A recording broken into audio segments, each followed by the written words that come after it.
Hi everyone, நான் ராம் பேசுகிறேன். அதாவது காம்பியா அப்படிங்கிற ஆப்பிரிக்கா நாட்டில் ஒரு 66 குழந்தைங்க வந்து இறந்துருக்காங்க.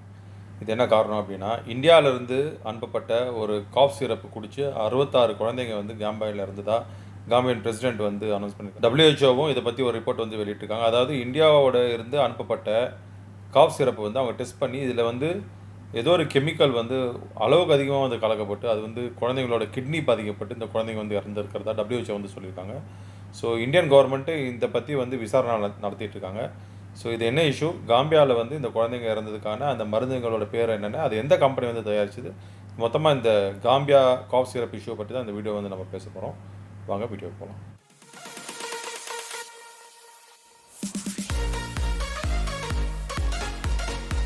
இந்தியா வந்து உலகத்துக்கே அதிகமாக வந்து மருந்துகள் சப்ளை பண்ணக்கூடிய நாடுகளில் வந்து டாப்பில் இருக்கக்கூடிய கண்ட்ரி இந்தியா. ஆனால் அந்த ஒரு இமேஜ் வந்து இப்போ பாதிக்கிற மாதிரி இந்தியாவிலேருந்து அனுப்பப்பட்ட ஒரு காஃப் சிரப்பு காம்பியாவில் வந்து 66 குழந்தைங்களை வந்து கொண்டு இருக்குது. ஸோ இந்த மருந்து தயாரித்த கம்பெனி வந்து மெய்டன் ஃபார்மசிட்டிக்கல்ஸ் அப்படின்னு சொல்லிட்டு நியூ டெல்லி இருக்கக்கூடிய கம்பெனி. ஸோ இந்த இந்த நான் காஃப் சிரப் என்னென்னு பார்த்தா ப்ரொமாத்திசின் ஒரால் சொல்யூஷன், கோஃபி மேக்ஸ்லின் பேபி காஃப் சிரப், அப்புறம் mac of baby cough syrup, அப்புறம் வந்து மக்ரிப் என் கோல் சிரப் அப்படிங்கிற இந்த 4 சிரப் தான் வந்து காம்பியாவில் ஏற்றுமதி செய்யப்பட்டு அங்கேருந்து குழந்தைங்க அதை வந்து சிரப் எடுத்துக்கிட்டு கோல்டு காஃப்க்கான சிரப் அது பாராசெட்டமால் சிரப் அது வந்து எடுத்துகிட்டு அவங்களுக்கு வந்து அதனால் பயங்கரமாக உடல் வந்து பாதிக்கப்பட்டு இந்த கிட்னி ஃபெயில் ஆகி வந்து குழந்தைங்க வந்து இறந்துருக்காங்க.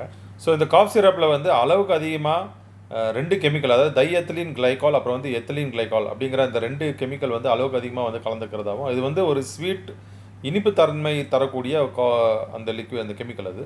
ஸோ இதுக்கு வந்து அந்த சிரப்பில் வந்து கலந்துருக்கிறனால தான் இது வந்து அந்த குழந்தைங்க குடித்து இது வந்து இறந்துருக்கிறதா சொல்கிறாங்க. அதாவது வந்து இந்த சிரப்பு ஒன்று காலாவதியான சிறப்பாக இருக்கும், ஒன்று வந்து அது எக்ஸ்பைரி டேட்டு முடிஞ்சிருக்கும், இல்லை வந்து ரொம்ப நாளாக வந்து அது அப்படியே வந்து வச்சுருந்து அது பழக்கப்பட்ட மருந்தாக இருக்கும். ஸோ ஏதோ ஒரு காரணத்தினால இந்த கெமிக்கல் ரியாக்ஷன் அதிகமாகி தான் கிட்னி ஃபெயிலியர் ஆகி 66 குழந்தைங்க வந்து இறந்துருக்கிறதா WHO வந்து ரிப்போர்ட் கொடுத்துருக்காங்க.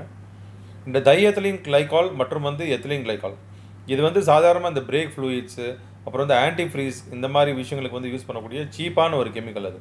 இதுக்கு வந்து ஆல்டர்னேட்டிவாக அந்த கிளிசரின் மற்றும் வந்து இந்த கிளிசரின் அப்படிங்கிறது காஃப் சிரப்பில் வந்து இந்த காஃப் சிரப்பை திக்காக வைக்கக்கூடிய ஒரு சால்வெண்ட். இந்த கிளிசரின் வந்து விலை அதிகம், அதுக்கு ஆல்டர்னேட்டிவாக சீப்பாக இருக்கக்கூடிய லிக்விட் தான் இந்த டைஎத்திலீன் கிளைகால் மற்றும் எத்திலீன் கிளைகால். இதை யூஸ் பண்ணி தான் இந்த சிரப்ஸ் வந்து தயாரிக்கப்பட்டதா WHO வந்து அவங்க சர்டிஃபிகேட் ஆஃப் அனாலிசிஸில் லேப் ரிப்போர்ட்டில் வந்து தெரியப்படுத்திருக்காங்க. ஸோ இது குறித்து இந்தியன் கவர்மெண்ட் வந்து என்ன சொல்கிறாங்க அப்படின்னா, இந்த மெடிசின்ஸ் இந்த 4 சிரப்பும் இந்தியன் மார்க்கெட்டில் வந்து விற்கப்பட்டது கிடையாது. ஸோ இதை தயார் பண்ண இந்த கம்பெனியை வந்து இன்வெஸ்டிகேட் பண்ணிட்டு இருக்கிறதாவும் அந்த ப்ராடக்ட்ஸ் வந்து அவங்க டெஸ்ட் பண்ணுறதாகவும் இந்தியன் கவர்மெண்ட் வந்து அவங்க தரப்பில் ஒரு செய்தி வந்து வெளியிட்டிருக்காங்க. ஸோ இந்த காம்பியாவில் வந்து அனுப்பப்பட்ட இந்த சிரப்போட சாம்பிள்ஸ் வந்து ஃப்ரான்ஸ், சுவிட்சர்லாந்து மற்றும் US பல இடங்களுக்கு வந்து அனுப்பப்பட்டு டெஸ்டிங் வந்து பண்ணப்பட்டு இந்த ரிசல்ட் வந்து தெரியப்படுத்தியிருக்காங்க WHO. ஸோ காம்பியாவில் இந்த இறப்பு 66 குழந்தைங்க இறந்ததை தொடர்ந்து எல்லா ஃபார்மசிஸ்லையும் மெடிக்கல் ஹாஸ்பிட்டல்ஸ்லேருந்து இந்த சிறப்பை வந்து அவங்க மார்க்கெட்லேருந்து வெளியில் எடுத்துட்டாங்க. ஸோ கம்பெனி பிரசிடென்ட் இதுக்கான ஆர்டர் வந்து கொடுத்துருக்காரு.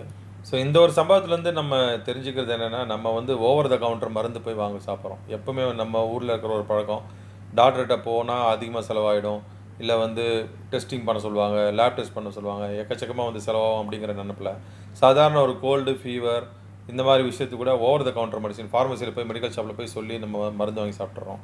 ஸோ அது வந்து எந்த அளவுக்கு வந்து சேஃப் அப்படிங்கிறது இப்போ ஒரு கேள்விக்குறியாக இருக்குது. ஸோ இந்த ஒரு சம்பவம், இந்த 66 பேர் குழந்தைங்க இறந்தது, இது வந்து நமக்கு ஒரு விழிப்புணர்வு வந்து ஏற்படுத்தணும். So over the counter medicine வாங்குறது அவ்வளோ சேஃப் இல்லை. எதுவாக இருந்தாலும் போய் டாக்டர்கிட்ட கன்சல்ட் பண்ணி, முக்கியமாக குழந்தைங்களுக்கு டாக்டர்கிட்ட கன்சல்ட் பண்ணி அதுக்கப்புறம் வந்து மருந்து வாங்கிக்கிறது நல்லது.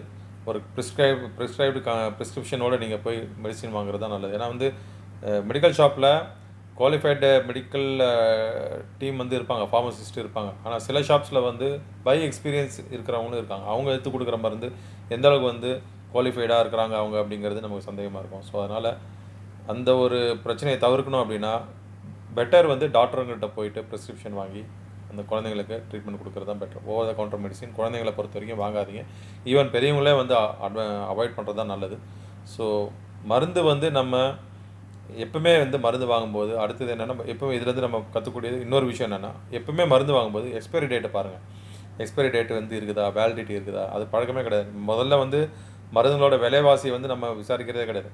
அவங்க என்ன விலை சொல்கிறாங்களோ நம்ம விலை கொடுத்து வாங்குகிறோம். அதுலேயே அவங்க வந்து கோடிக்கணக்காக காசு சம்பாதிக்கிறாங்க மெடிக்கல் கம்பெனிஸ், ஃபார்மசிஸ். நமக்கு வந்து மார்க்கெட் விலையாக தெரியாது. அதே சமயத்தில் எக்ஸ்பைரி பார்த்து மருந்துகளை வந்து வாங்கணும் அப்படிங்கிறது தான் நம்ம இந்த வீடியோலேருந்து இந்த விஷயத்துலேருந்து நம்ம கற்றுக்க வேண்டிய ஒரு விஷயம். ஸோ இதான் உங்களுக்கு தெரியப்படுத்துன்னு நினச்சேன். வேற ஒன்றும் இல்லை, மீண்டும் அடுத்த வீடியோவில் சந்திப்போம். Bye everyone. Thank you, take care, good night. பாய்.